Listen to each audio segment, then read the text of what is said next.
is Gauranga Bolite Habe, or perhaps you already know the words already, which is even better.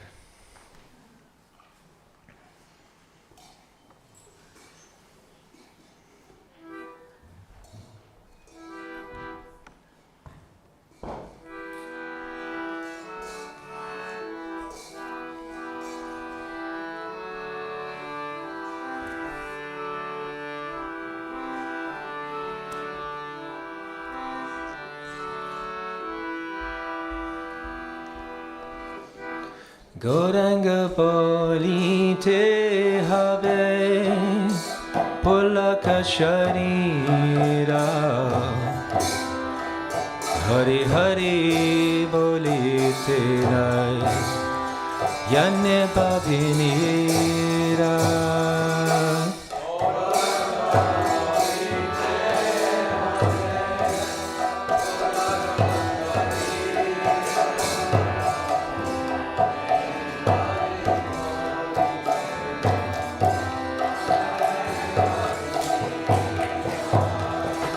Gauranga Bolite Habe, Pulaka Sharira,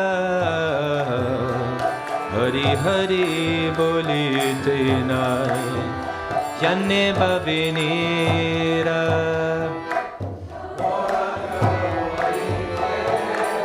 Some cartels, please.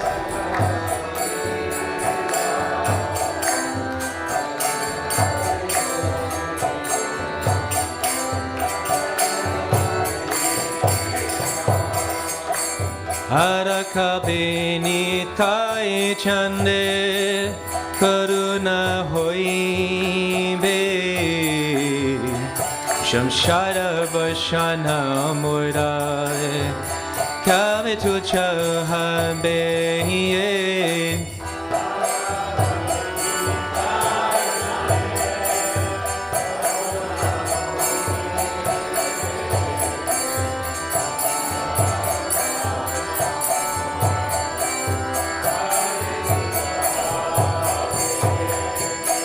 Arakaveni tai chande karuna hoibe samsara bashana mora kave tu chahabe.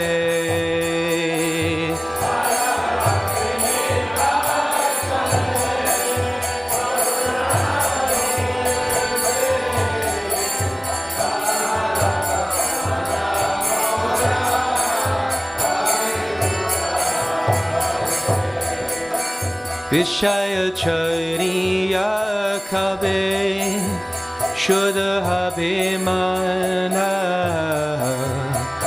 Kabe Hamo Herapo Shri Vrindavana.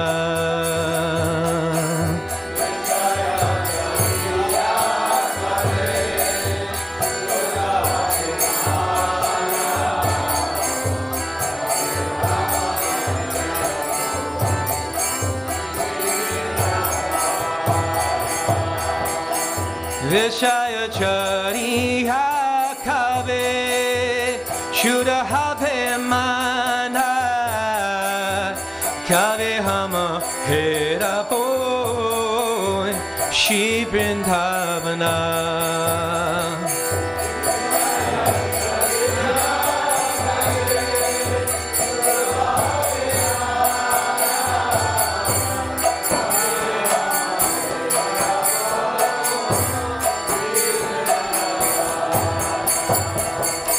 Rupa Raghunatha Paide Hoye Beakuti Gabe Hama Bujha Bose Shugala Piriti.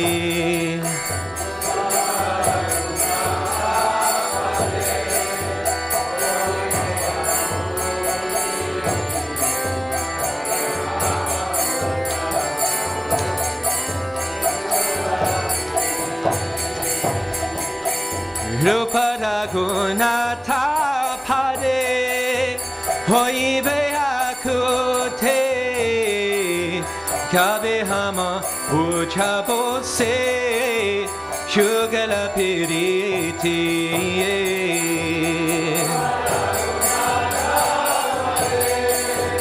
Hoi be akute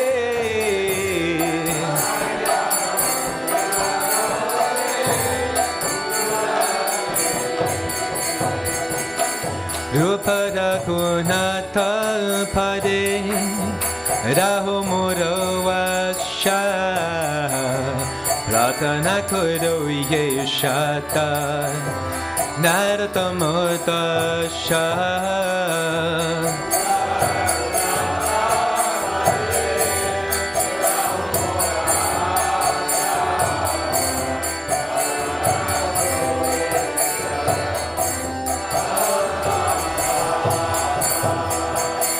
Rupada Gunata Pade Raho Mora Vasha Pratana Kuro Ye Sada Nartamodasha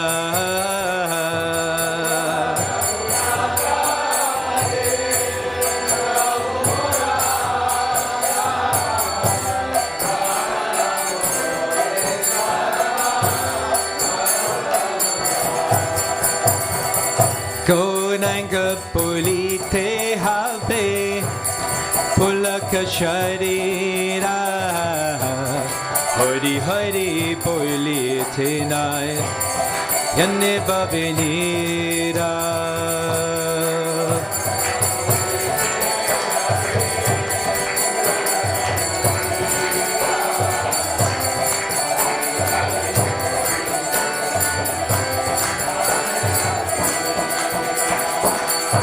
Goranga Bolite Have Pulaka Sharira Hari Hari Bolite Nai Yanne Babinira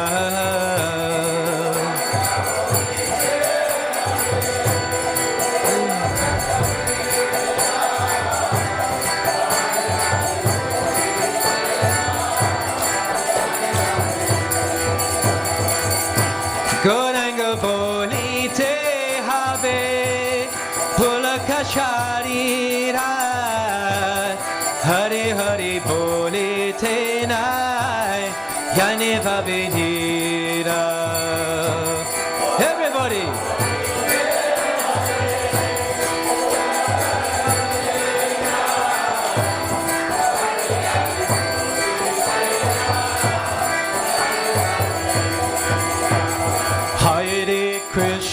Hare Krishna, Krishna Krishna, Hare Hare, Hare Rama, Hare Rama, Rama Rama, Hare Hare.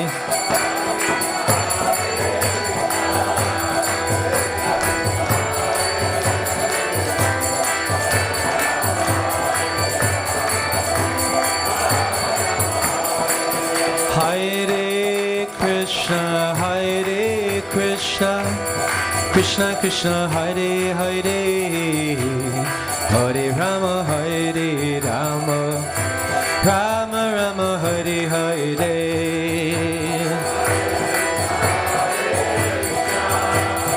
Krishna Krishna, Hare Hare.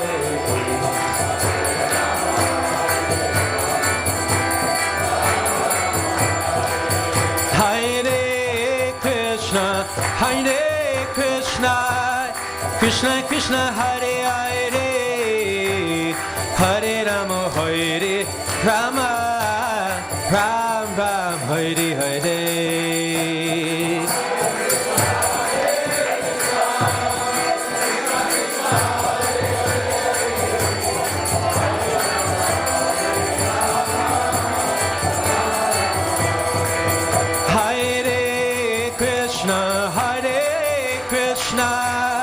Krishna Krishna, Hare Hare, Hare Rama, Hare Rama, Ram Ram, Hare Hare.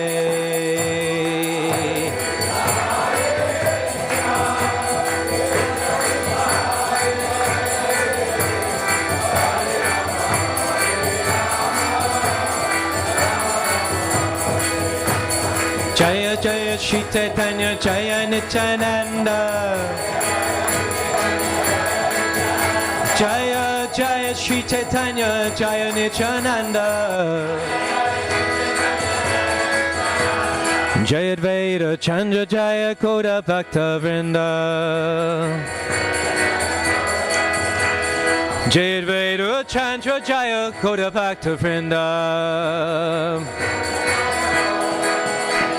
Jaya Jaya Shri Caitanya Jaya Nityananda. Jaya Jaya Shri Caitanya Jaya Nityananda. Jaya Advaita Chandra Jaya Koda Bhakta Vrinda. Jaya Advaita Chandra Jaya Koda Bhakta Vrinda.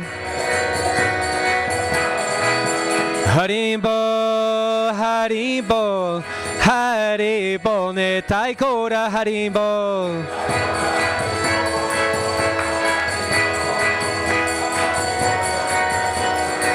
Nitai Go Haribol, Haribol, Haribol, Nitai Koda Haribol.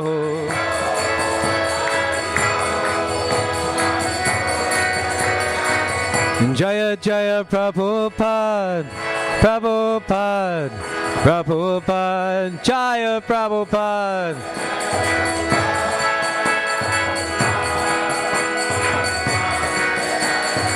Jaya Jaya Prabhupada, Prabhupada, Prabhupada, Jaya Jaya Prabhupada.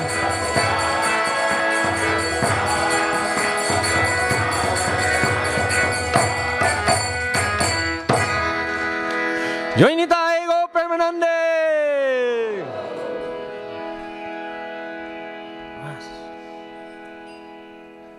Good harmonium. It's a good one.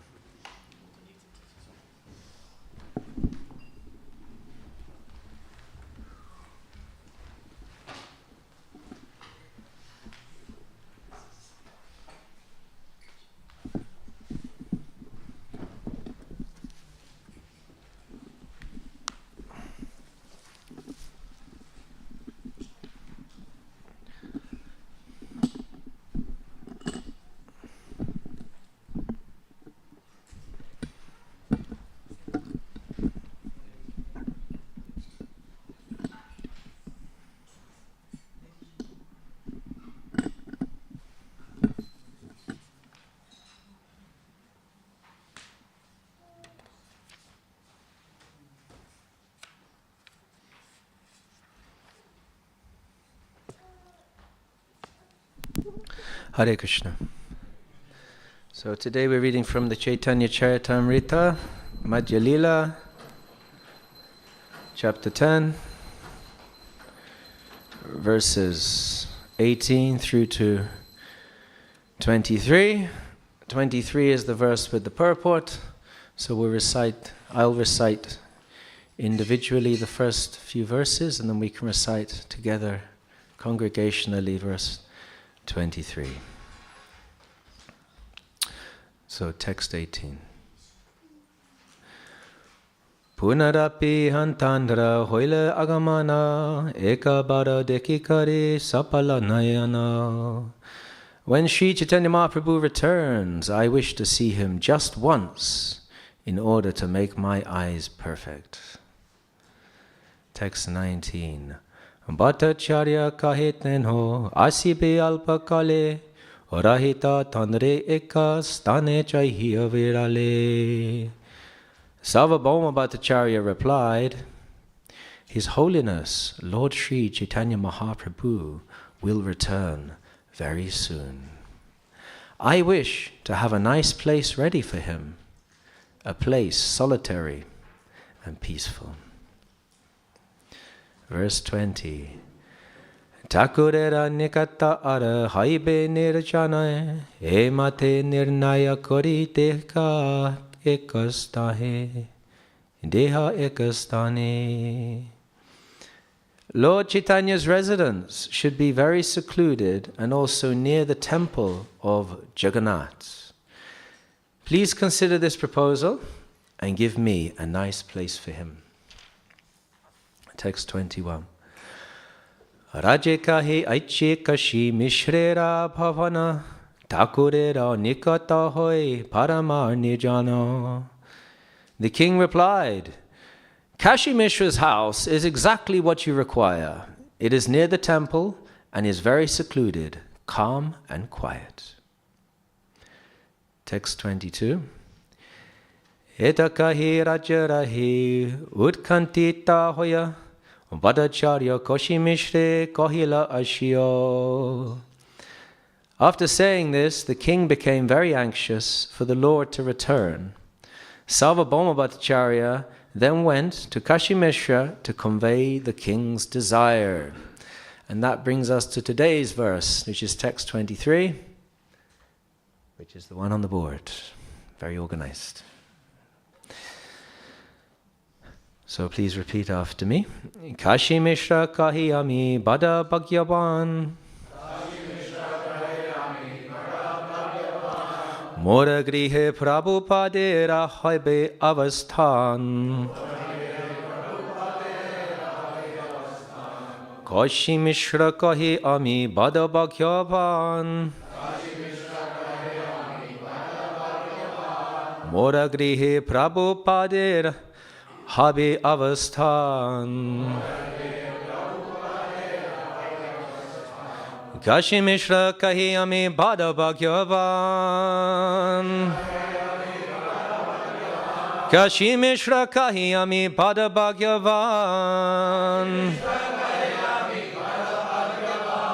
Mora grihe Prabhupadir habi avasthan. Mora grihe Prabhupadir habi avasthan. Gentlemen,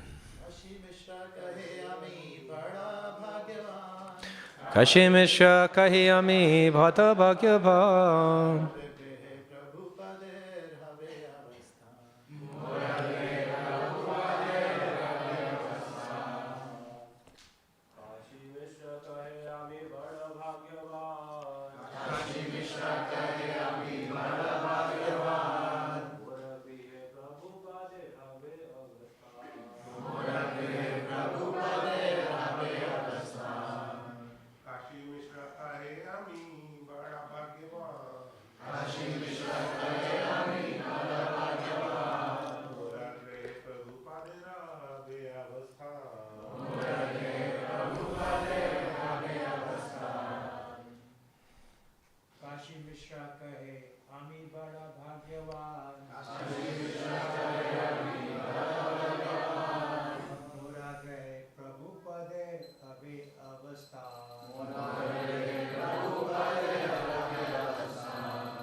Latest site?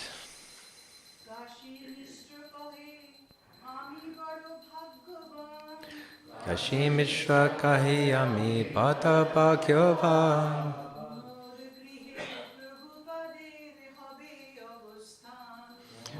Grihe Prabhupada habi avasthan.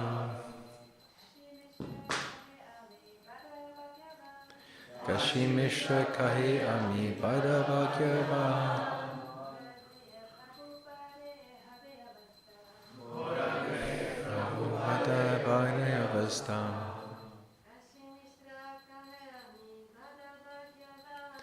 Kashi Mishra kahiyami bhata bhagyavan.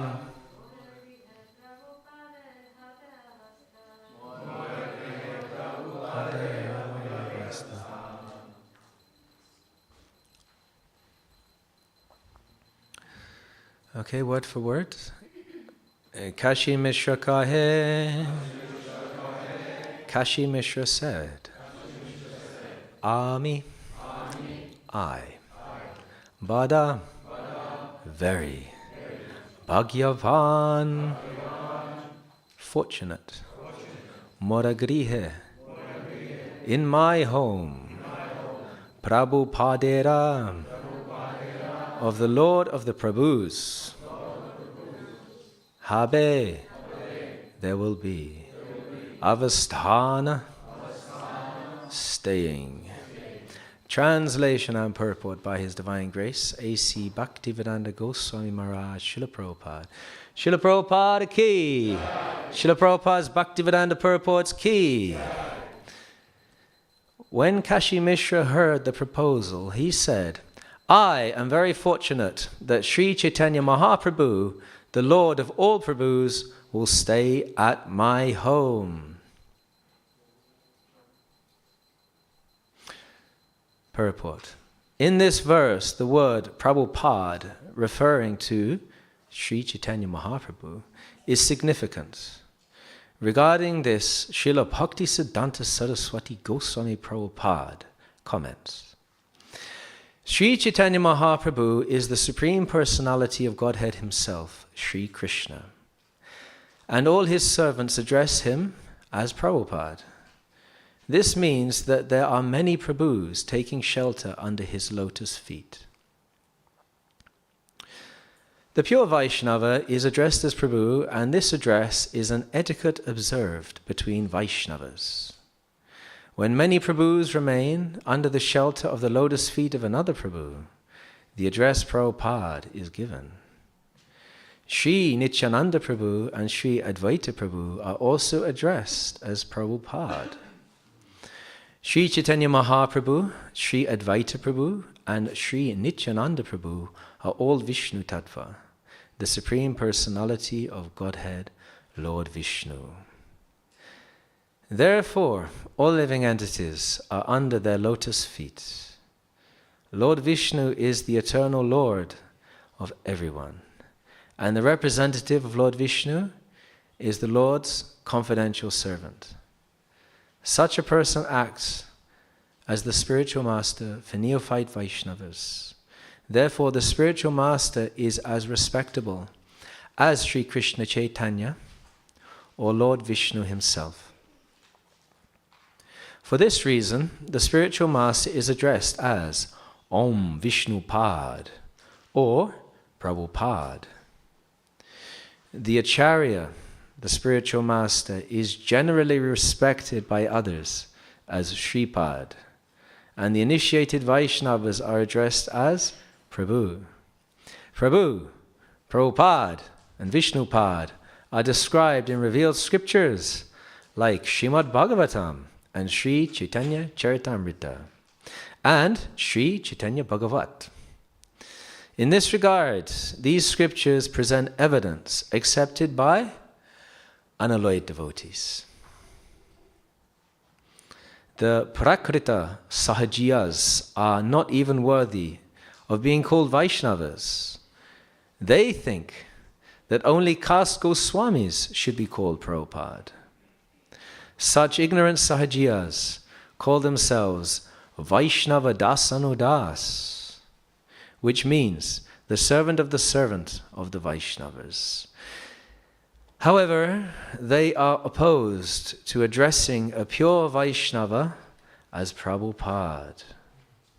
In other words, they are envious of a bona fide spiritual master who is addressed as Prabhupada, and they commit offenses by considering a bona fide spiritual master an ordinary human being or a member of a certain caste. Srila Bhaktisiddhanta Saraswati Thakur describes such Sahajiyas as most unfortunate. Because of their misconceptions, they fall into a hellish condition. Om Jnana-timirandasya Jnananjana Shalakaya Chakshurunmilitam Jena Tasmai Shri Gurave Namaha Shri Chaitanya Manobishtam Stapitam Yena Bhutale Swayam Rupa Kadamayam Dadati Swapadantikam Vandeham Shri Guru Shri Yuta Padakamalam Shri Gurun Vaishnavamscha Shri Rupam Sagrajatam Sahagana Raghunatam Vitam Tam Sajivam Sadvetam Savadhutam Parijana Sahitam Shri Krishna Chaitanya Devam Shri Radha Krishna Padan Sahagana Lalita Shiva Shakhambitamscha. He Krishna Karuna Sindhu Dinabandho Jagapate Gopesha Gopika Kanta Radha Kanta Namostute. Tapta Kanchana Gaurangi Radhe Vrindavaneshwari Vrishabandhu Sutta Devi Pranamami Hari Priye. Vanchakalpa tarubhyascha kripa sindhu bhyavacha patitanam pavanebhyo vaishnavebhyo namo namaha. Shri Krishna Caitanya Prabhu Nityananda Shri Advaita Gadadhar Shivashari Gaura Bhakta-vrinda. Hare Krishna Krishna Krishna Hare Hare Hare Rama Rama Rama Hare Hare. Kashi Mishra Kahiyami Padabhakyavan Moragriya Prabhupadera Abhi Avishtan. When Kashi Mishra heard the proposal, he said, I am very fortunate that Sri Chaitanya Mahaprabhu, the Lord of all Prabhus, will stay at my home. Sri Chaitanya Mahaprabhu ki, Srila Prabhupada ki, the Lord of all Prabhus ki. Yes, we all need a Lord. All the Prabhus need a Lord, as a dog needs a master. In India, we see so many dogs running in the street without a master. They seem to be free, but when you hear them at night, you understand. There's a lot of suffering also in the world of dogs. The dog with a master, on the other hand, has a regular 3 square meals a day, right on schedule, gets taken for nice long walks, perhaps gets to play with the throwing of the ball as far as you can game and bringing it back, gets to be with the other dogs, nice and warm at home in the winter, perhaps air conditioning in the summer. Of course, sometimes even people love their dogs more than their own children, and their dogs are left with an inheritance at the end of their own master's life. So many things. So, of course, even their stool is collected with great devotion and put into plastic bags and carried in purses and handbags to be taken and deposited in a suitable place. Who gets such treatment as a dog with a master? Of course, the way we see a master is slightly different. We want to serve our master. But the principle of shelter is the same. Everybody needs to take shelter of a suitable master. So, Srila Prabhupada came and delivered the holy name to the countries where there were no suitable masters. They were so-called masters, masters of disasters. But Srila Prabhupada came and delivered a pure message and became Prabhupada, the master at which all other masters sit. He dragged up from the gutter the most fallen and turned them into masters in their own right. Those masters went out and propagated the Sankirtan movement on his behalf and are continuing to do so all over the world. Srila Prabhupada is undoubtedly the master at whose feet all other masters sit. So then, what is the meaning of this purport? Why is Srila Prabhupada emphasizing this, that it's not unusual for a spiritual master to be called Prabhupada? In fact, there is records of many other great acharyas in our line also carrying the name Prabhupada. And of course, we know the spiritual master of our Prabhupada, our Srila Bhaktivedanta Swami Goswami Maharaj Srila Prabhupada. His spiritual master, His Divine Grace, Bhaktisiddhanta Saraswati Thakur Maharaj, was also known as Prabhupada. And that was a source of great contention. And to some, even today, is considered a source of great contention. Some of you, I'm sure, have read all of the biographies available on the life of Srila Prabhupada in the beginning of the Hare Krishna movement. Aren't they amazing? They're fascinating. And new ones are coming out all the time. They're just nectar. You read Shama Sundar's third volume of Chasing Rhinos? You read that one. You read Blazing Sadhus? That's a classic, isn't it? And Gargamani, that's a really good one that's come out. Brahmananda also had his own biography, and you read there exactly what was going on the ground at the time, from the perspective, through the eyes of Srila Prabhupada's direct disciples, intimate servants, confidential companions. And it's so nice to see, so refreshing to see a different angle of vision from different points of view. But this principle about how there was some criticism about our Srila Prabhupada taking the name of Prabhupada from his godbrothers, because they felt that it was some way minimizing or perhaps being disrespectful to, or even somebody trying to be bigger than their boots in relation to his spiritual master, Bhaktisiddhanta Saraswati Thakur Prabhupada. And that was a point of contention. In fact, they were so upset about that they made some propaganda against ISKCON and against Srila Prabhupada, and even tried to prevent Srila Prabhupada from acquiring land in Mayapur. In fact, went to great lengths to stop that from happening. There are histories you can read for yourselves. Of course, that's nothing new. We know it's difficult for ISKCON to get land in many places in India. Jagannath Puri is one of those places. Or if there's land acquired, it's difficult to build temples. So many reasons. And the underlying reason for all of this is what Prabhupada points to in the purport here. Envy. Envy. Envy, of course, we know is the principal reason why we're here in the material world. We became envious of Krishna. It's a root cause of all materialistic thought. Envy. It's a very interesting topic.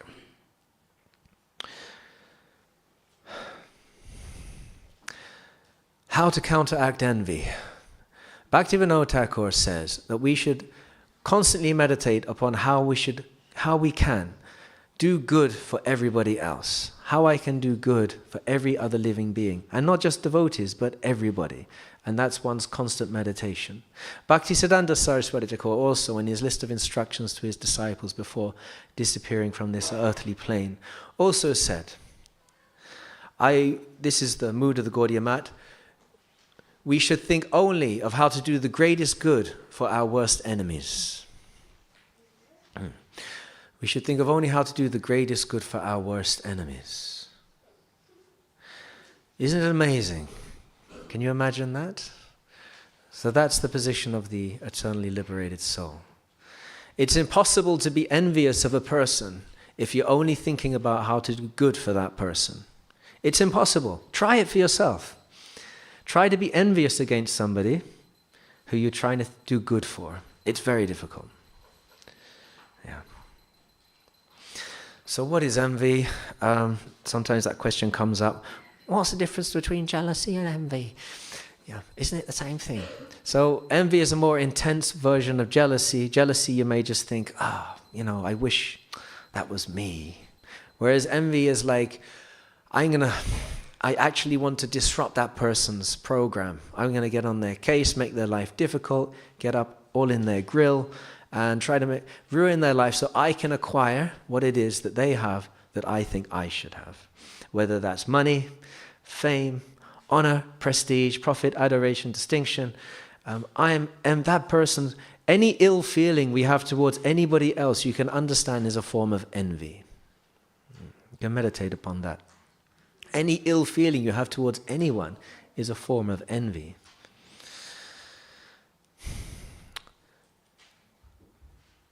One may raise an objection to that. Well, Srila Prabhupada wasn't envious of anyone, but he seemed to give people a hard time. He seemed to go after people, like he's doing in this purport, and we're going to come to that. He goes after the Sahajiyas. Yes, of course he's going after the Sahajiyas, but it's not from a perspective of envy, it's from a perspective of compassion. And that can be difficult to separate the two if we haven't come to the Madhyam platform. that discrimination, that separation, subtle separation between concepts, ideas, emotions, can be difficult for a person who hasn't developed that level of Krishna consciousness, that develop of love. Because it's only through love you can actually understand anybody. You ever thought about that? You can only understand a person if you love them. If you have no love for that person, they're a mystery to you. And if a person's a mystery to you, that's a source of fear. I can't, because what might happen? They could just do anything. The future is bleak. The source of anxiety and fear is the future is unpredictable. And so we fear a person, or we envy the person because we don't know what's going to happen next. Prabhupada writes about this, about the sun, yogis who worship the sun. The yogis can stare directly at the sun, the full sun, for hours. Perhaps they don't need to eat because they get their energy directly from the sun, the prana. And Prabhupada explains the reason they can do that is because they're not looking at the sunlight, but they're looking at the Lord of the sun with devotion. They love the sun god. So therefore they can understand the sun. They can see the sun for what it is. And they can also utilize the power of the sun, the energy of the sun. They can travel on the sunbeams because of that devotion. Really interesting, isn't it? So similarly, we can understand that if we really want to understand a person, and we want to understand, help that person, you have to love them. You can't have devotee care if you don't care about the person. You can establish as much framework as you like, but if you don't genuinely care, you can't actually help that person. Because what is the thing that's missing? I'm not saying we shouldn't look after a person's material things, that's important. But what's really missing, what's the only thing missing in the three worlds is Krishna consciousness. That's the only thing that we don't have, is love for Krishna. It's the only thing that's of any value, of any importance. So naturally, real devotee care starts with loving the devotees. That's where the Madhya is very important, because the Kanishta he loves the Lord, he loves the deities, perhaps he loves his guru, or Guru Dev. But everybody else is kind of, it's a bit of a schmo. He's in the way, annoying. Do all the polite things. Yes, Prabhu. Yes. Thank you so much, Prabhu. Hare Krishna. But is there real affection? I'm actually going to sacrifice myself, go through some difficulty for this person's upliftment. However my fall and my state is, I'm unqualified, but still, that mood of wanting to help others. So Prabhupada loved us. Even though we were so fallen, he loved us, and therefore he could understand us. It's so difficult to understand. If you're coming from India, you were raised in India, and you're coming to the Western countries, and you want to turn those people into pure Vaishnavas, it's so difficult. Maybe some of you have tried. It's really hard. That's why you may have noticed the numbers of Western Vaishnavas has dwindled substantially in recent decades. It's so hard to make Westerners into full pure devotees. You have to really love them to do that. Prabhupada loved us, therefore he was able to do it. What's happening behind the curtain? Is that normal? Shri Radha Gokulananda ki jai. Sitaram Lakshman Hanuman ki jai. Shri Godatai ki jai. Janitai Gopremanande.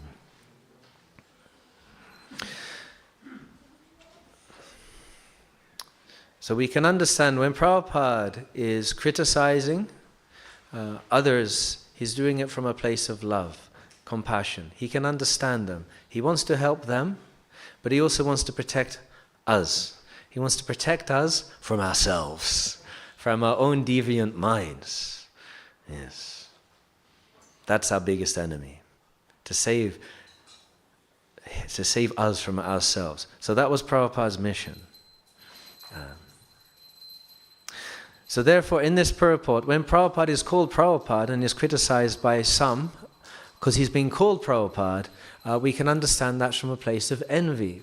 Because for a person to be able to exhibit that level of love for people who are so fallen, to the degree that they will do anything for him, or give their lives, and devote themselves to a foreign process of spiritual upliftment.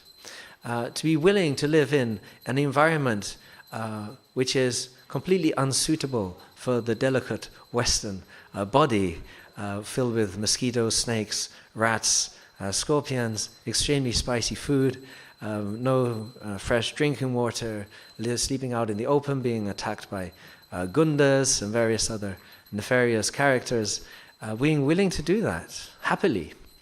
That's something special. That's something extraordinary. And when Prabhupada was installing the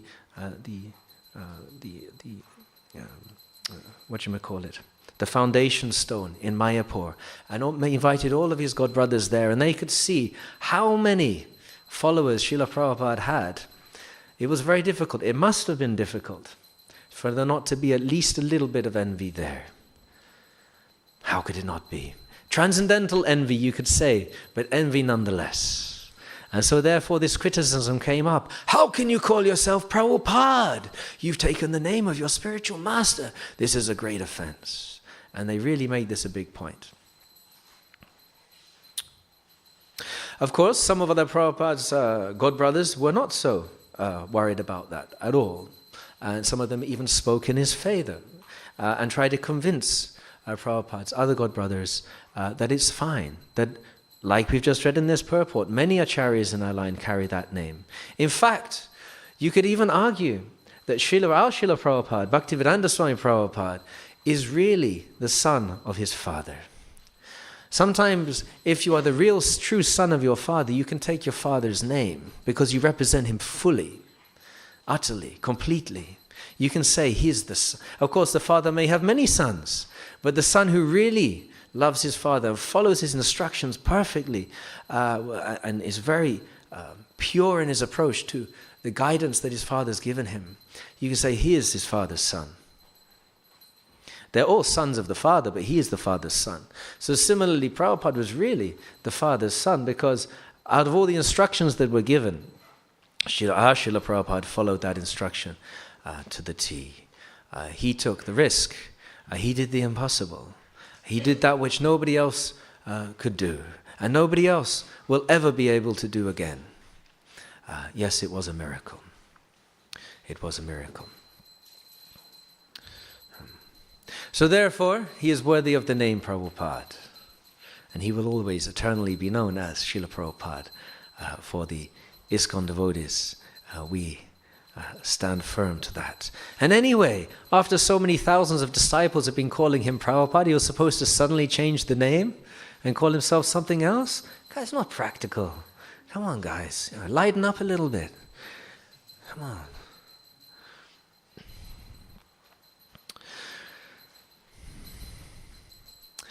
So the second part of the purport is in relation to the Prakrita Sahajiyas. So Srila Prabhupada very strongly there states, they are not even worthy of being called Vaishnavas. That's quite strong, isn't it? Because they look just like Vaishnavas, Vaishnav tilak, Vaishnav dress, they chant Hare Krishna, they worship deities, they go to the holy dhams, they have their spiritual master, they worship Tulsi, they probably, actually I don't know if they, I suppose they must have Mangalarati. They follow all the maybe they don't, I don't know. They have all the, maybe it's too spontaneous. They have all the trimmings of Vaishnavism. They are Vaishnavas. But Prabhupada here says they are not Vaishnavas. They cannot call themselves Vaishnavas. So who are these Sahajiyas anyway? Who are these guys? How do we spot them? How do we make sure we don't become one of them? So there has been a study into this. Bhaktivinoda Thakur has written elaborately, because we are fortunate, because Bhaktisiddhanta Saraswati Thakur paved the way for our Srila Prabhupada. He gave him a clear path to establish Gaudiya Vaishnavism all over the world by destroying, annihilating, completely obliterating all these Sahajiya sects through argument and good example and very bold preaching. He trained his disciples so well that all of them could easily dismantle the arguments of all these other groups. He, following on from his great father, Bhaktivinoda Thakur, who identified 13 separate Sahajiya groups, he put them all into the same category under the heading of Sahajiya. Maybe some of you know them.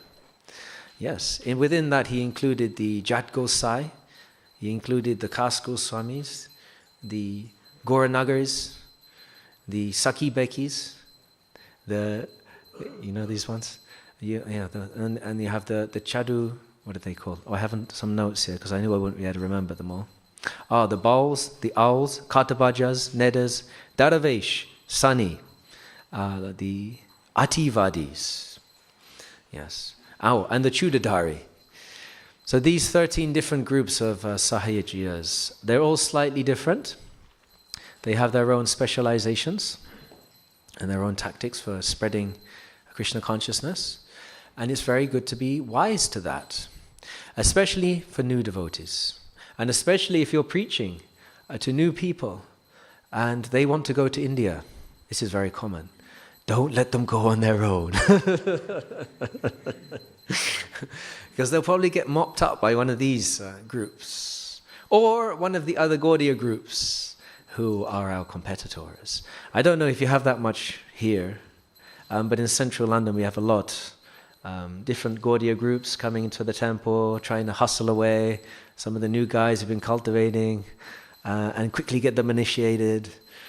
We get quite a bit of that. We also have Ritviks coming. They try to infiltrate late at night when they know no one's around, and they try to promote their stuff there and invite people back to their place. Yeah. We're the real ISKCON after all. So, no problem.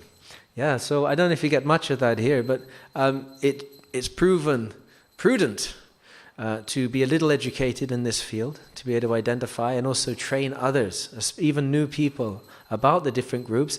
Let everybody decide themselves. Everyone's an independent jiva and should be allowed. They have to come to their own realizations and commit themselves to their own gurus, however they see fit. That's very important.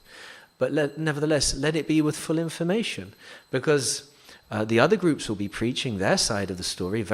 Don't worry about that. Of course, I have my own realization is that nobody criticizes ISKCON more than ISKCON devotees. Yes, I'm quite sure of that. So no matter what they will say, it's probably not as bad as what you'll read in Vedic Inquirer or whatever, these other groups, about not blasphemy, it's a bit of an archaic word. Let's say speaking badly about Vaishnavas, especially advanced ones who've given their entire lives to the holy name. Of course, we know that is the first offense to the holy name, and people who do so should understand that there's no chance they will ever get a taste for the holy name, ever. Really not recommended. It's amazing how in an assembly like this, perhaps somebody would be shy to make Vaishnava parad, but on social media it's enough. You can even do it anonymously, so nobody knows who you are. It suddenly becomes okay to just say whatever you want to whoever you want, even though in their presence there's no way you would dare say those things.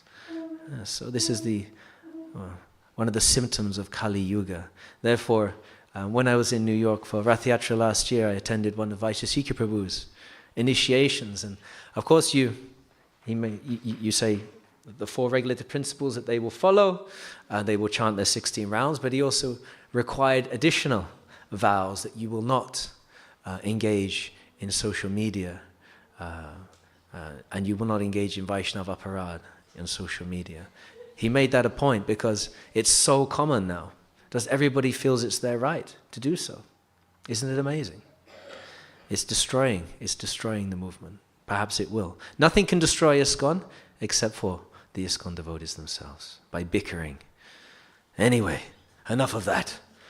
So the Prakrita Sahajiyas, how do we identify them? How do we protect ourselves from their bogus? How do we understand? We have to know what it is. So you have the different groups. Maybe I can just say something briefly on some of them. So the Owls and Bauls, you guys heard of those guys? Anyone from Bengal will know who they are, from the Bauls. Fantastic musicians, some of the best in India, amazing musicians.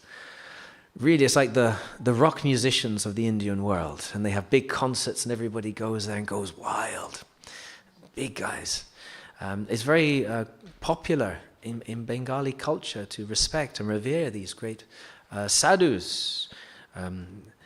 Even the lady bows wear the saffron sannyas robes and always carry their instruments and sing devotional songs, and it's a very much loved part of Bengali culture. And in one sense, that's nice, because this spiritual culture should be preserved in one way or another, reminding people about Krishna. So we have those guys. Let's also talk about the history of Sahajiyism. Sahajayan, the easy path. Did you know? Because you have in Buddhism Mahayana, Hinayan, you have Vajrayan, and you also have Sahajayan. Sahajayan is a Buddhist path, the easy path. Did you know that? So, it is said that when the Buddhists were preaching vigorously in India, they came to Bengal, and they were very much impressed by the tantrics. In Bengal, tantric practices were very widespread and very developed. And the Buddhists were very impressed by these tantrics because they were doing amazing things. They were floating in the air, they were healing the sick, they were making gold coins appear from behind people's ears. I'm just making that up. That came later on, that's a more contemporary thing. Making watches appear and things like that. So these tantrics, they were very impressive, and so the Buddhists, being impressed by that, some of them started to adopt some of these tantric practices, and a type of Buddhism called Vajrayana appeared, and that is Tibetan Buddhism. So it is said Tibetan Buddhism originated from this crossover between Buddhism and tantric practices in Bengal, came up into the Himalayas, probably through Darjeeling, Sikkim, and through Nepal up into Tibet. And in that way, Tibetan Buddhism was established. And if you've ever been to Tibet, or anyone who's interested in Tibetan Buddhism, I was. I really love Tibetan Buddhism. I went to Tibet once. Well, it's amazing.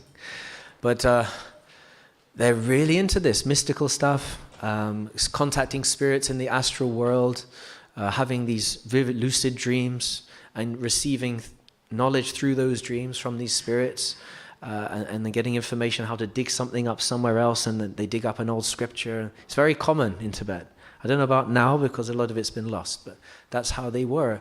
A lot of dance, summoning the spirits of the earth, of the forest, of the rivers, of the clouds, and so forth. It was a big thing. So the Sahajiyas, it's actually a crossover between the tantric practices of Bengal and Buddhism. Then there was an invigoration of Vaishnavism in Bengal during the time of Jayadev Goswami. And at that time, these Sahajiyas took on a lot of the Vaishnava principles. They started to dress like Vaishnavas. They started to use Radha Krishna worship instead of their traditional impersonal worship, although their understanding was still Shunyavad, but it was through the medium of Radha and Krishna worship. They started singing bhajans and so forth. Then the Muslims came. And so when the Muslims came, that also they took on elements of the Sufis. Anyone seen the Sufis, the spinning Sufis in Lahore? It's amazing. There's a Sufi shrine in Lahore. Every Thursday night, they spin. You can go there and see. They're smoking their heads off. It's ridiculous. I've never seen anything like it. And then they spin, and they have these big drums, and they go for hours. They go into a trance, and they think when they go into the trance, they connect with Allah. And some of them say, they become Allah. Yes. So therefore, in many parts of the Muslim world, they are called heretics. But in India, they were embraced fully. The Sufis, especially the Sahajiyas, loved these spinning Sufis, and they started to adopt some of their traditions too. Started to grow their beards, wearing the turbans, and various other attributes that the Sufis would do. And then finally, by the time Lord Chaitanya's movement was being propagated in Bengal, the Sahajiyas were what they were. They were not liked at all by Lord Chaitanya, because obviously Lord Chaitanya knew exactly who each individual one of them was, situated in their hearts. But he didn't like the Sahajiyas, but still the Sahajiyas continued to evolve. And then we get today's Sahajiyas. So those are some of the ones that we've I mentioned today, the Sakibagis, the Chudadaris, the Gauranga Nagaris, and so for the Katabajas, and the Bauls and the Owls, Ativadis, and the Sahajiyas. So the overall umbrella term is Sahajiya for all 13, but within that one of them is called Sahajiya as well. So when Prabhupada talks about Sahajiyas, he's often talking about the umbrella term. He's talking about all of these 13 groups. And so it's good to know them all.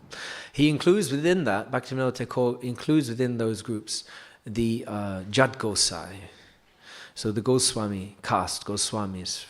Like in Vrindavan, all the major Goswami temples, Radharaman Mandir, Radha Damodar Mandir, Radha Gopinath, Radha Govinda Mandir. So they are all controlled by these Jat Gosai. So they claim they are in the bloodline of Lord Nityananda or Advaita Acharya. Or they will say one of the Panchatattva. They will say we're in that bloodline. The reality is that they may be in the bloodline of one of the pujaris of one of the 6 Goswamis.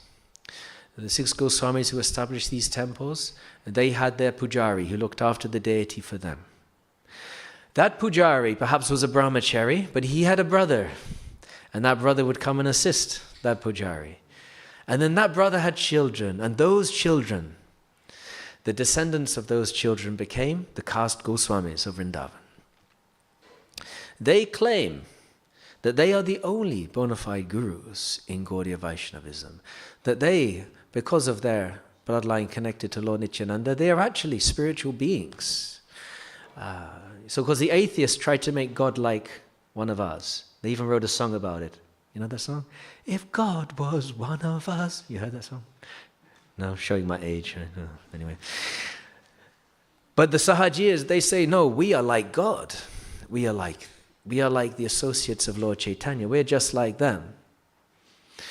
So they claim to be like that. They claim that you can only take initiation from them if you want to be in the bona fide parampara from Lord Chaitanya. They say so many things. We know Bhaktisiddhanta Saraswati Thakur had big problems with these guys. They wouldn't allow him into the temples with his disciples. They even in Mayapur, actually I suppose it's long enough time has passed that you can say these things and not be hung, drawed and quartered for it. But there was that time when an attempt on his life was even there, where they approached a policeman and tried to bribe the policeman with 25,000 rupees and said, we're going to do something against Bhaktisiddhanta Saraswati Thakur. Don't take any steps. But the policeman, understanding the greatness of Bhaktisiddhanta, he went and told him, something's going to happen, watch out. And so he took precautions. There was also the other occasion when they were doing the parikram, and they got attacked by these gundas who'd been paid by these Kaskos, Jat Goswamis, and they threw stones, bricks, attacked them with sticks and iron rods, tried to really hurt them. Some of them were very badly injured. So at this extent, the envy was so deep that this is a person who's propagating the mission which is outside of our control, outside of my influence. He's doing something great, and I appreciate its greatness, but because I can't control it, I'm going to just try to destroy it. That's envy. The caste Goswamis are a separate category. The caste Goswamis of India, they're a little different because the Jat Gosai, they're all at least worshippers of Krishna or Vishnu. They perform that kind of worship. They believe in the Sankirtan movement and so forth. Whereas the caste Goswamis, it's a lot of Panchopasana. They worship all the different gods, all is one. Just worship any deity, it doesn't matter. It is all one pathway. They're all God. Ultimately, there is no God. It's all void, or it's all Brahman. And I will merge into Brahman and I will become God. So that's the caste Goswamis. Of course, they're not all like that, but many. It's very, very popular. Many of them took on the principles of Karma Kanda as well. Karmakanda practice, where you perform varnashram, you perform your prescribed duties, you do sacrifice, and in that way your next birth is going to be very high, or you go to the heavenly planets, or you'll have great beauty in your next life, great wealth. And so they're always thinking about how to improve for their next life. That's their meditation. They don't really believe there is a God, but that God is subservient to the scriptures. It's not that God's mercy, it's through God's mercy. If I perform this sacrifice and so tatenu kampamsa samikshamano bunjanya kratma vipakam. So I patiently and earnestly await the Lord's mercy while humbly and just suffering my own karma. I suffered all this pain, but I still very earnestly worship the Lord. It's not like that. It's like, no, I will do this, like the scripture says, and then God has to give me what I want. That's the attitude. Maybe there isn't even a God. Who knows? Maybe he just set this thing in motion and then just disappeared off somewhere. There's some Christian groups are like that. So that's the Khas Goswamis. You have the... okay, should we talk about the Saki Bekkis? It's good for a laugh. So those are the guys. They dress up as the gopis. They keep their beards, which is really weird. But they dress up as gopis. Very nice makeup, everything. And they dance in the rasa dance. And they want Krishna to enjoy them. And so they try to pretend that they're enjoying conjugal affairs with Krishna in the rasa dance. That's their practice. It's an actual practice for them. So those guys are a bit creepy. You may see them around sometimes in Vrindavan or in Mayapur. It's okay just for a laugh, but don't get too close. They may draw you in. Come and enjoy with us in the rasa dance. Then you have the Saki Bekkis, then you also have the Chudadharis. So they're the same as the Saki Bekkis, but instead of being enjoyed by Krishna, they dress up as Krishna and enjoy with everybody else. So they'll invite all the local girls. I am Krishna. Come and dance with me tonight. We'll have rasa dance. I have mystic powers. You will have a great birth, and blah-de-blah-de-blah. And people, because innocent people who are very simple at heart get carried away in the so-called spiritual emotion of these things and then get exploited by these Chudadharis. So we have to be careful. There's also the Ativadi. We know Bhaktivinoda Thakur dealt with one of these Ativadis, this Bishakshain guy. He was an Ativadi. He also perhaps was a mix between the Chudadhari and Ativadi, because the Ativadi is the guy, he just puts himself in too much of a high position. They usually claim to be an incarnation, or they claim to be an avatar of some description. Because Srila Prabhupada said there's an avatar in every street corner in Kolkata. So for the average Kolkata boy, it's not anything unusual. But there are many others who do get carried away with those things. So the Ativadis, the Gauranga Nagaris, they say that Lord Chaitanya is Krishna. And we're okay with that, right? That's fine. But Lord Chaitanya is in the mood of Krishna Bhav, not Radha Bhav. They say he's in Krishna Bhav. So therefore, Lord Chaitanya is the enjoyer.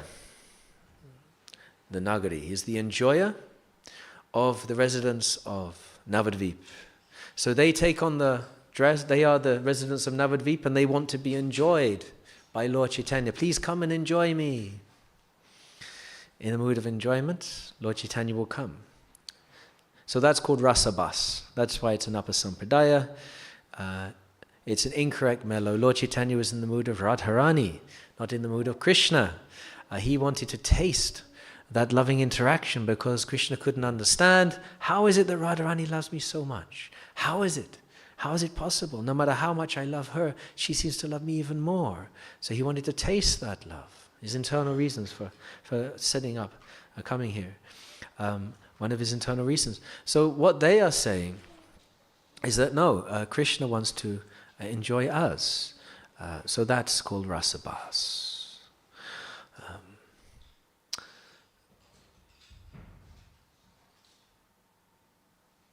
So those are some of the upper sampradayas.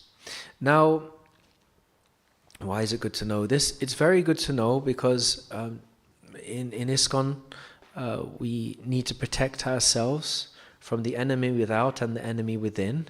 I'm not just saying the enemy within in terms of what we were talking about before, like devotees criticizing the other devotees, but the enemy within our own hearts. That's the real enemy. Our own minds, the wicked monkey minds. It's our real enemy within. So it's very important to learn that all of us have these tendencies within us to some degree or another. We may not like to admit it, but everything is possible. We should never think we're beyond or above any fall down. Every single one of us is susceptible. It's so risky. Being a devotee is such a dangerous thing. You really have to be a hero to be a devotee. That's why Arjuna is such a good example, because it is like a war, being in this world. You're constantly being attacked, being harassed, even by people who you love and who love you. They're also attacking you. Because when materialism creeps in, our Krishna consciousness, even if it's temporarily, becomes overwhelmed. And instead of taking shelter of Krishna, we take shelter of Maya. And then all these weird things happen.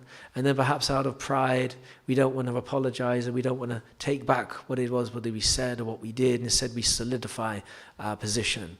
And we try to make it perhaps even movement out of it or whatever. So Srila Prabhupada himself, he wrote a document in 1972, December the 22nd, which he said would outline how the management of ISKCON could protect ISKCON from deviant sampradayas. So I thought, just as a summary, I could read that. A lot of these things we already know. There's things we've already read. But it is interesting to know that Prabhupada put that into a document for all leaders, because there's a difference between leadership and management. That's something which is... When the management take over the leadership, that's when you have problems.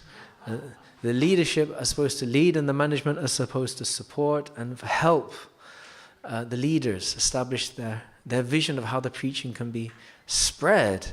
But when the management take over and overpower the leadership, or the leadership's too weak, and then of course the managers have to fill the void, someone has to.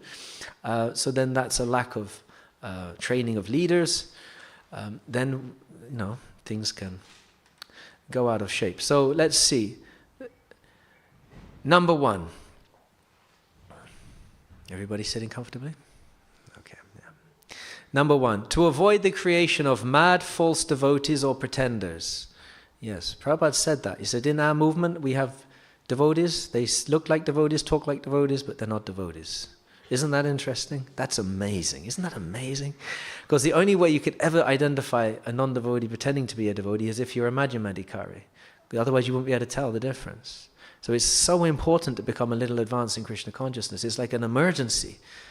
And what's the best way to become advanced? What does the Madhya do? Preaches. You have to become a preacher. You have to share this knowledge with others. Even if it's just with your friends and family or someone. Distribute one book a year, do something. This is how we develop that discrimination through the Lord's mercy. Okay, so number one, to avoid the creation of mad false devotees or pretenders. A, recognize that bad habits are difficult to overcome. Bad habits are difficult to overcome. You shouldn't just expect a devotee, okay, he's initiated now, he should never, if he does any one thing wrong, that's it. Completely unforgivable. Shouldn't even be allowed into a temple ever again. Disgraced, should be hung, drawn and quartered, but in public. He can beg and cry and say sorry, we won't forgive him. Maybe after 50 years we might just about forgive him, but we will never forget. Yeah. So this is totally the Western idea, because we like to build up our celebrities, right? Build them up and then take them down. It all comes from witch burning, which was really popular in the Middle Ages. It's the same kind of phenomena. Anyway, it's deep. It's deeply ingrained. But we should understand bad habits are difficult to overcome. We should be strict with ourselves, but kind to others, be generous. It's not saying that we should just be a free-for-all. No, of course we have to protect the devotees too, but also be understanding. B, new devotees should therefore be carefully educated, because this is how you stop fall downs. You educate the devotees. I better not say too much on that topic. 1, first by getting them to chant the holy name. 2, and then getting them to follow the regulative principles. Okay. 3, unless one is prepared to follow the principles, he cannot live in the temple. That's fair enough. 4, attention should be paid to train a class of men, not a mass of men. Prabhupada was often critical of the Christian organizations because they're millions of neophytes, and it seems to be very successful. But actually just one moon is worth more valuable than thousands of stars. So to develop a class of men, not a mass of men. Okay. So then the second is to avoid the defection of older devotees from the ISKCON camp. So sometimes our devotees have been around for many years, and then they defect to another organization. I think it happens slightly less now than before, but there was a time when that was a big problem. I mean, whole droves of devotees were leaving. So Prabhupada, being the visionary that he was, he predicted this. And so he wrote, to avoid the defection of older devotees from the ISKCON camp, A, the leaders must strictly set the example and be vigilant to ensure that everyone is, again, chanting 16 rounds. Isn't it amazing that not all devotees chant 16 rounds? When you're a new devotee, you just assume every devotee is chanting 16 rounds and following the 4 regulative principles. It's just, of course they are. Everyone is. And it's only later on you find out, oh my God, he doesn't chant 16 rounds. And then you find out he's been sitting on the Vyasasana and he wasn't chanting 16 rounds. Oh my God. It's a shock. But yes, it happens. So it's important for the leaders to check and maintain. Devotees are chanting their 16 rounds and attentively, not but actually chanting the holy name of the Lord. Very important. Rising by 4 a.m. daily. Everyone doing that? And attending Mangalarati. And then B, the art of management is to draw out, this is a very famous thing, the art of management is to draw out the spontaneous loving spirit of the sacrifice for Krishna. Leaders should be careful not to kill the spirit of enthusiastic service, which is individual, spontaneous, and voluntary. So leaders should always try to generate an atmosphere of fresh challenge to the devotees so they will agree to enthusiastically rise and meet it. Yeah? That's the problem when the management becomes dominant over the leadership. This is when the spirit of enthusiasm, of individual enthusiasm, spontaneous and voluntary, is a little bit kind of stifled. You have to be really careful of that. C, as long as the regulative principles are followed by one and all, the future of Krishna consciousness movement is very bright. Otherwise, their enthusiasm dwindles, they again think of sex, become rascals, and so many problems are there. In order to maintain their enthusiasm to follow the principles, the devotees must be engaged in satisfying occupations. So Varnashram is useful. 3, they should understand the principles to be part of the occupation. Thus they will follow them automatically, realizing the happier side of regulative principles. And finally, the mood of tapasya is vital to the health of ISKCON. We should not be very much after comforts and become complacent and self-contented. So, no more hot showers. I'm just kidding. Srila Prabhupada ki, Shri Caitanya-Caritāmṛta ki, Jai Nitai Go Premanande. Thank you so much. Are there any questions anybody would like to ask? Yes, Prabhu. Thank you, Prabhu, for the class. Just reference for what you just read, Prabhupada. If you can cite that, please. Oh yeah. I will find it for you. It's a letter on December the 22nd, 1972. So it should be in the folio there. Also,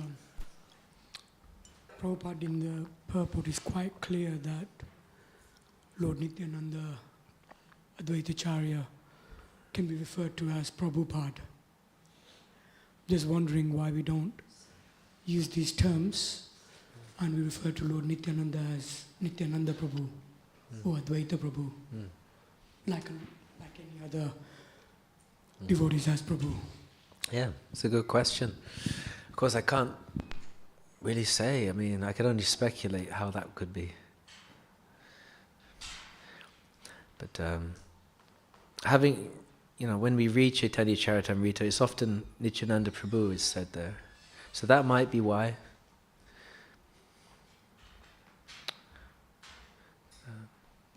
Could also be again, I'm just speculating. I don't think perhaps it was even a conscious thing. It's just something that's occurred because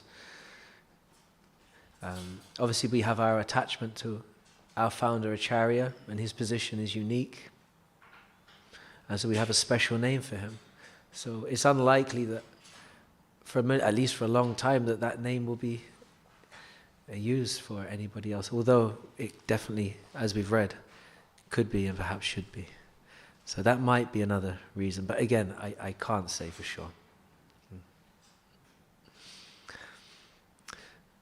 Is that okay? Yes. Anybody? Somebody had their hand? Yes. Yeah. I think Prabhu was first, but yeah. No, you. Yeah.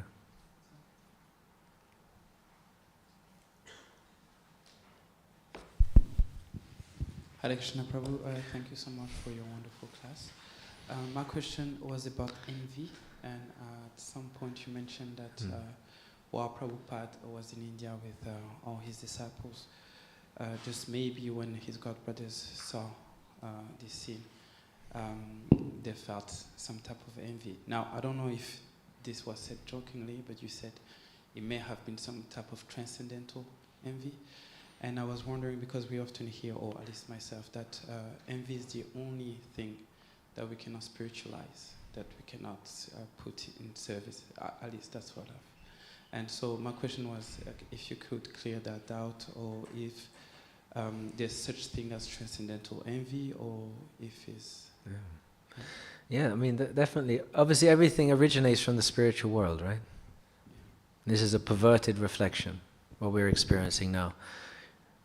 Udva Shakam Mudam, was it? This verse from the 15th chapter of Bhagavad Gita. This is an inverted banyan tree. Right? Radha Krishna sitting under the tree in Goloka Vrindavan, and that tree is reflected. And that's the material world. Very entangling, very difficult to escape from. We're enjoying the fruits. We think we're going up, but we're actually going down, and so forth. So, Udva Mulamada Shakam Ashvatam Prahu Avyam Chandansi Yasya Parnani Yastam Vedasa Vedavid. So that first verse of the 15th chapter. So we can understand therefore that everything that exists here at some point had an origin, a pure origin in the spiritual world, and is perverted here. So where does envy fit into that? Yeah, there is no envy in the spiritual world, but there's transcendental, you can say, envy. Or perhaps you could say jealousy, because envy has such negative connotations. But that envy drives the devotees to serve Krishna better, to better cooperate together, to improve Krishna's happiness. And Srimati Radharani personifies that mood where if anybody pleases her Lord, she immediately thinks, that person is doing so much better service than me. She's so humble. That person is such a better devotee than me. She's such a better servant of Krishna. How can I serve that person? How can I bring them closer to Krishna? How can I intensify Krishna's pleasure? So, because when we say there's no envy, then it's like, well, it means there's no feeling of, oh, I wish I could serve that person like that person could. You understand? Yeah. So I wish I could make Krishna's garland as beautiful garland as that Manjari made that garland. Oh, I wish I could make my garland as good as hers. But it's not in the mood of, okay, now I'm going to ruin her program. I'm going to start gossiping about her behind her back, start hiding her flowers so she can't make the garland properly and that kind of stuff. No. It's then, wow, then I want to learn from this person. I want to serve this person. I want to get those qualities. I don't want to get those qualities through some nefarious means, but I know if I love this person and serve them, I will automatically get those qualities. Krishna will give them to me. So you could say that that's a form of transcendental envy. Whether or not that's what Srila Prabhupada's God brothers were feeling, I can't say.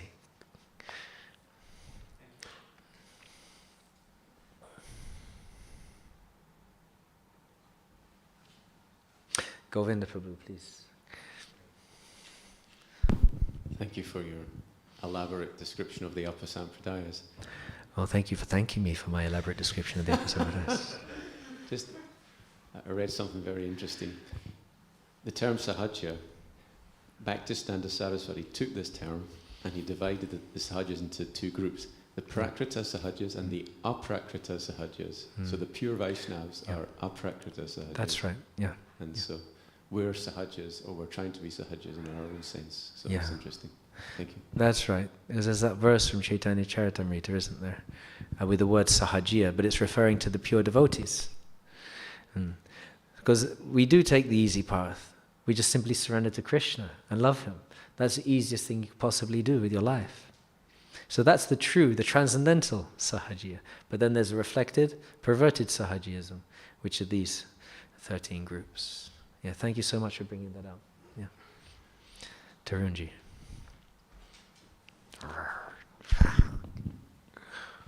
Hare Krishna. It's very bewildering also why those different groups exist and why they keep popping up constantly. There must be some reason for that. That's one thing. Like the same, like to establish the Achintya, Abheda, Bheda Tattva. So many teachers were there, and then, for example, Shankaracharya, Prabhupada said, he made so much harm all over India. And then so many, he said he was not at fault because he was Lord Shiva personified, he was serving his master.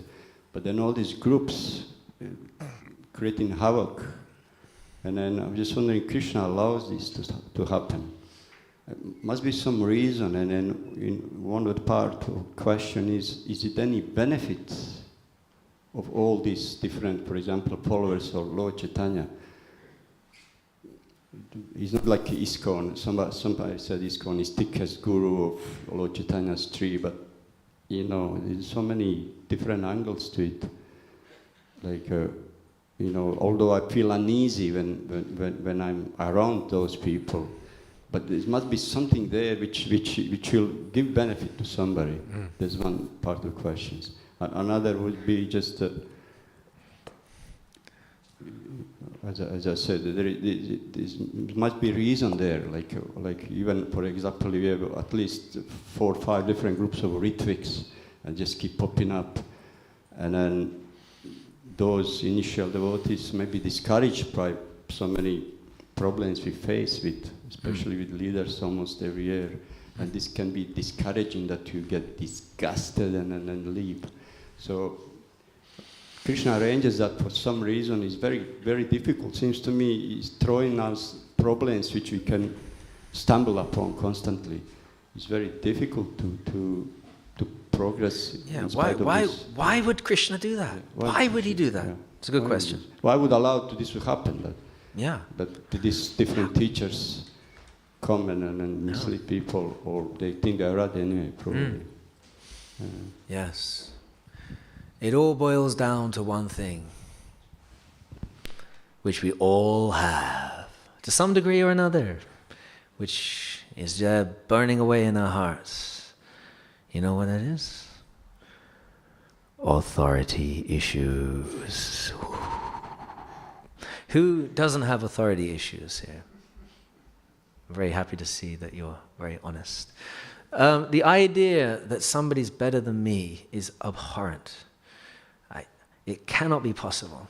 I am very good, thank you very much.